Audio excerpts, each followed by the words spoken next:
And welcome to Cheap Joe's Art Stuff. My name is Julie and I'm here to impart some knowledge to you today via a 2-minute art tip. And today we're going to be talking about grounds, or more simply, the surfaces that you paint on. So how do you choose the ground that you're going to execute a piece on? Well, it totally has to do with the finished product, and you have to have something kind of clear in mind.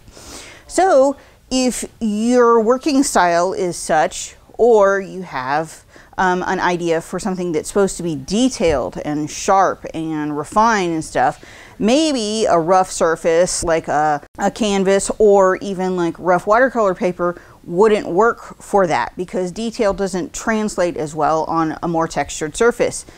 But if you're interested in a more painterly, expressive piece at the finish line, then a texture can work wonders for you because it lends itself to that kind of execution and style. You also need to consider how much prep work do you want to put in, or how much finish work do you want to have at the end.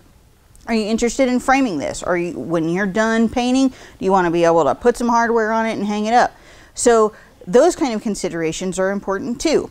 Are you willing to gesso at the beginning to control the amount of texture on the surface? Are you willing to adjust the paper surface with some other means in order to do that? If not, then you need to buy specifically for the outcome that you're interested in. So think carefully about the ground that you're choosing when you're sitting down to paint or draw or do any of your artwork, and make sure that you choose something that's not going to work against you, but work for you and get you closer to the finish line successfully.